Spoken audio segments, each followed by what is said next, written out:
Greetings and welcome to the Sports Card Ripping Teacher. Well, it is a rainy field day outside. The kids probably should have switched to their 3/4 of an inch spikes instead of their regular 1/4 inch spikes. But what are you going to do? Like I said the other day, weather around here in Chicagoland area is very crazy. Now, yesterday with the bush push, not the bush push, but the tush push, I'll get to the bush push here in a little bit. National Parks Princess said, what in the world are you guys talking about now? I mean, some of the things we talk about, DL must be like, these guys are crazy. But so what it is the Eagles, they have patented a thing. They run it almost to perfection. It's where short yardage situation, they need 1 or 2 yards for the first down or for a touchdown. And Jalen Hurts, the quarterback, he will pretty much run up right behind the center or one of the guards. And then once they get their initial push, there'll be 2 or 3 guys in the backfield and they will push him the rest of the way. And it's going on. It's going to be extended for 1 more year. And I was listening, Adam Schefter, yesterday morning before the vote. He said he thought it was going to be banned because Roger Goodell, he does not like it. He does not think it is a football play. And he thought because he didn't like it, that it would be pretty much a sealed deal for it to be banned. I think it fell short by 2 votes. And DL, you're probably thinking, well, how do you stop this? If they're doing it, just stop it. And again, I did a little bit more research here this morning, and one of the things that the defense does, they leave their feet. You lose all momentum and traction once you leave your feet. And the defense, they need to pretty much get low and hold their ground and establish and keep that line of scrimmage, and then maybe get a push yourself. One of the biggest things happening is those first guys, they may hold their ground, but the second wave of players, they're all jumping out of their shoes. And once you do that, you have no traction, no connection to the ground. This is science, folks. Science is going to beat the bush push or the tush push, whatever you want to say. So that's how it gets done there, and that's what defenses have to do. Those guys on the line, they got to get low. They got to hold it. Guys coming behind, you need to stay on the ground as well. Now, Wildcat, happy birthday to you. I'm not sure if it was yesterday or today, but happy birthday to Wildcat. I also found this out. In 2005 is when the rule was changed. Before that, you could not assist the runner at all. Nothing. And at that point, you still cannot pull a runner, but pushing was okay because it was too hard to tell if a guy was running into someone to aid them, were they pushed from the back and then pushed into this guy. And I think part of it is I shouldn't say no one. A lot of guys do not tackle anymore.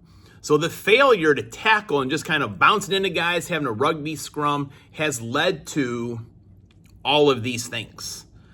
And I do get that part. From a referee standpoint, it's hard to tell what's going on there. Now, what I'm really mad about is that Bush push. That touchdown never should have counted.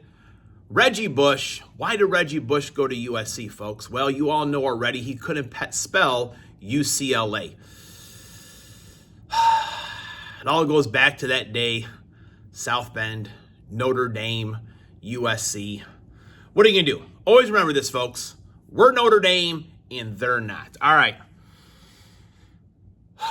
Out in the rain in the morning. My wires are all crazy here, folks. But anyways, class is in session. Today is Thursday, May 22nd, lesson 174. And today it goes out to my main man, Bart, BC Sports Card. I think Bart guessed 64 on the Joe Morgan. And it is, if you can see that, it's right backwards for you. It is 61 out of 100, so he is close. Joseph Michaels, he was very close as well. J plus K Retro Gaming, you were very close as well. But BC, you are the closest. I got to find some Dolphins and Cub cards to send to him. The Nolan Jones is still out here, folks. So that was from our video yesterday. Go back and watch that one and get all the specifics of it. Now, in 1934, Arnie Harris was born. And some of you that watch Chicago Cubs baseball growing up on WGN, you heard the name Arnie Harris. He was the producer of Chicago Cubs baseball, and Harry would talk about him all the time. And, thanking Harry or Arnie for getting the shot of the kids in the sombrero or the beautiful ladies that were in the crowd. Harry always liked commenting on the beautiful ladies. But I remember I was at the last game that Arnie Harris produced. He passed away shortly after that. Some friends and I, we had tickets to a Cubs game. It was supposed to be kind of just a few days after September 11th, but because they kind of stopped playing baseball for a while, they had to reschedule what was left of that season. We went to a game, I think it was in October maybe, or maybe it was in the end of September. I forget exactly when it was. But I remember Sammy Sosa hit an inside the park home run, and that was the last home run that Arnie Harris ever produced. Now, for me as a Cubs fan, and just how they mentioned Arnie Harris all the time, he was part of the broadcast if you were a Cubs fan. Now, in 1990, there was the Deion Sanders and Carlton Fisk dust-up, and not everything is known or confirmed with anything that happened, but from what I hear, Deion Sanders came to the plate and he was kind of digging in. He drew a $ in the batter's box. And Carlton Fisk, he was a keeper of the game back then. He did not like it. And I don't think he said too much there, but then Deion popped the ball up and he kind of did a slow trot back to the dugout. Then he started yelling at him. And his next time at bat, some other things happened. And then it was on.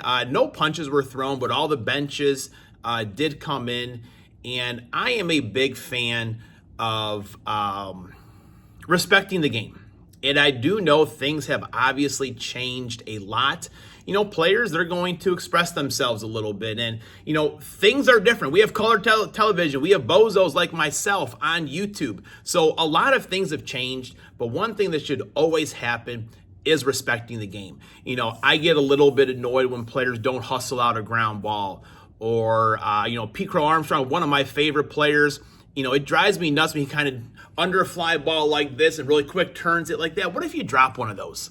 So those are the things that I am not a big fan of. And I actually started my summer reading yesterday. Went to the library, Ryne Sandberg, which I'm going to add. They have these, just fun stats end of the year. My class checked out the most books in the library this school year. So I am super proud of them. They definitely subscribe to my motto. We rent books, we don't buy them. All right, so and my boys are always mad when the book fair comes to their school, and that's our philosophy.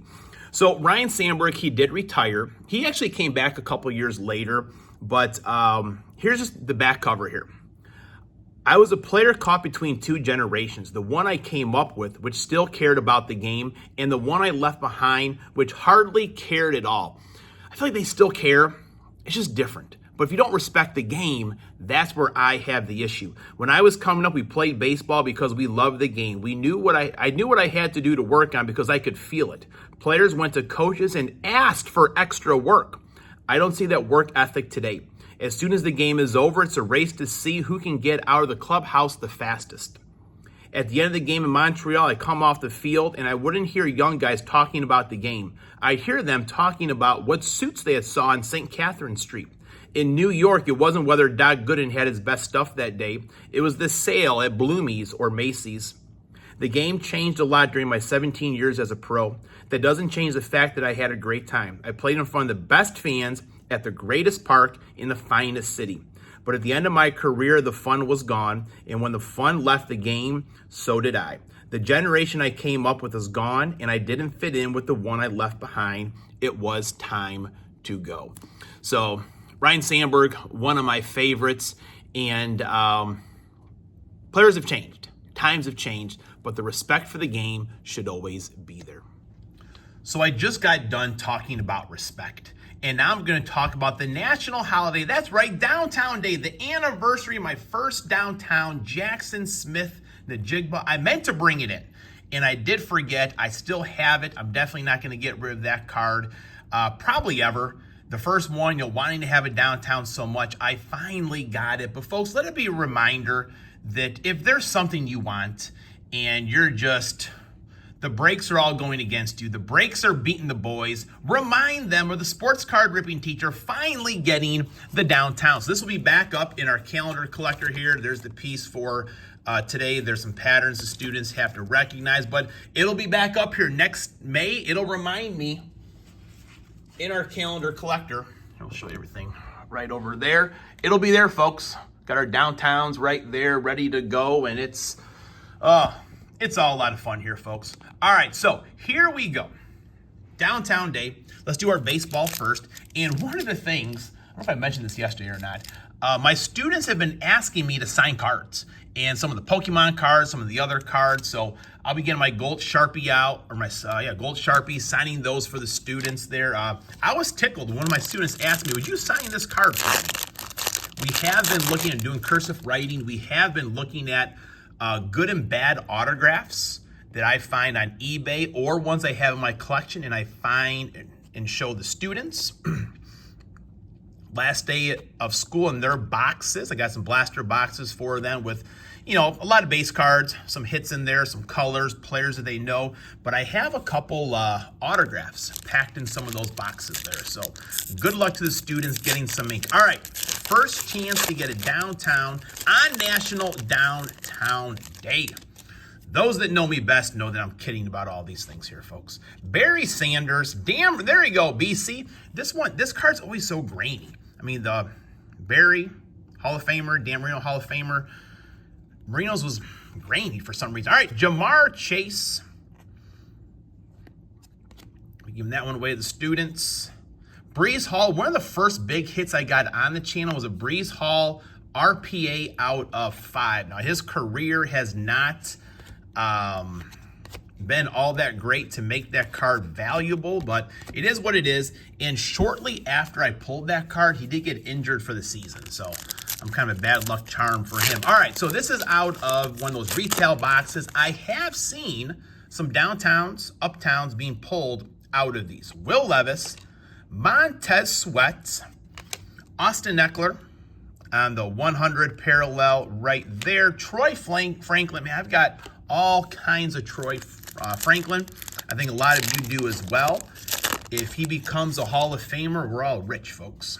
All right, Rashid White, Zach Charbonnet, Patrick Mahomes II. That was one of the trivia questions the other day. I asked the students, what is the Kansas City Chiefs quarterback full name? They all said Patrick Mahomes, Pat Mahomes. Someone finally said Patrick Mahomes II. So they got the card. Brian Thomas Jr., that's one of Graham's favorite players. Hopefully that's not the only card we put on the stand here today, folks. Come on out of there. All right, we got one of those. Another parallel here. What do we got? George Kittle, TJ Watt, Deuce Vaughn, Zach Ertz, star parallel.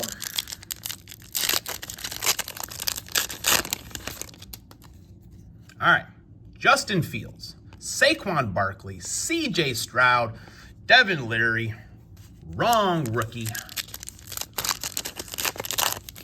All right, well, that's the wrong commander right there. We already saw that. Was that? The name looked different for some reason there. All right, come on, give it to us.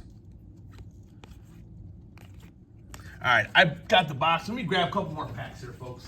Come on. All right, we'll grab 3 more. I think that was 6 or 7 packs there. Come on. Well, we got Jaden Daniels.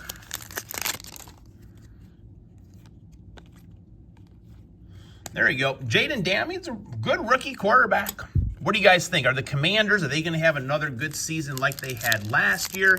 Is there some regression? I do feel like they did a pretty good job bolstering their team. So DJ Moore, Aiden Hutchinson,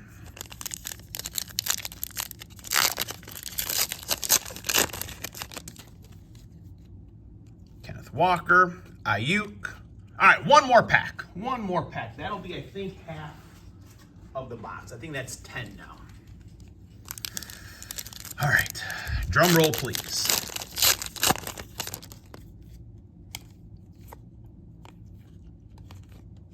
Nope.